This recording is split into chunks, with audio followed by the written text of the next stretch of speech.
Can you cook lamb chops in the air fryer? You sure can, and I'm going to show you how to do it in under 30 minutes. The first time I cooked these lamb chops a few weeks ago, they turned out horrible. They were too tough. So I made this key adjustment, and I'm going to show you that at the end of the video, but let's get into the seasoning. In a bowl, we're going to mix a half a tablespoon of this Kinder's Prime Steak seasoning, 1 tablespoon of granulated onion, 1 tablespoon of rosemary leaves, and half of a tablespoon of Montreal steak seasoning. This has been helping me out a lot by putting my measured seasonings in a bowl. That way, nothing is too salty, nothing is too peppery, everything is just perfect. Now, before we use this seasoning on these lamb chops, we want to make sure we rinse the meat off. I always believe in just rinsing the meat off before we apply our seasoning. Be free. You can be as liberal as you want with the seasoning, making sure you season both sides. So as you see here, I'm going to flip these lamb chops. And the reason why I'm always hesitant when I say lamb chops when it comes to these is because they look like mini T-bone steaks. Look at them.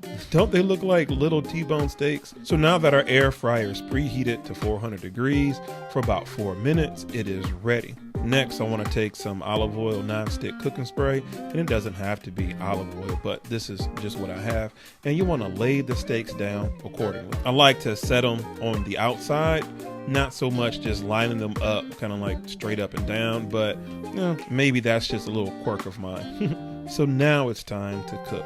And I'm trying to look for a steak setting on this air fryer, but this is the closest one I found, and it's at 360 degrees. And here is one of the tips I was telling you about earlier. Instead of it being at 25 minutes, bring it down to 20 minutes. In my experiences, 20 minutes at 360 is perfect. Now, after 20 minutes, you want to pull them out and tempo. Now, they should be above 140 or 140 and above, and this one is climbing as you see here, but have no fear because here is the second tip on how to not dry these out. Now, here's the number one tip to not dry them out.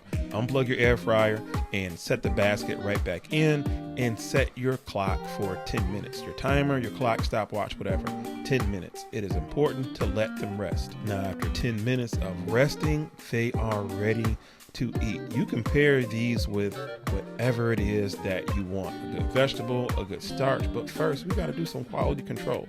As you see here, I just sliced right into it. Yeah, it may look a little grainy, a little off because I got the camera super zoomed in, but I promise you this, these are not dry, they are moist. I want you to try this recipe and let me know how it turns out for you, and make sure you let the lamb chops rest for 10 minutes. And if you want more meal prep recipes, then go ahead and click right here.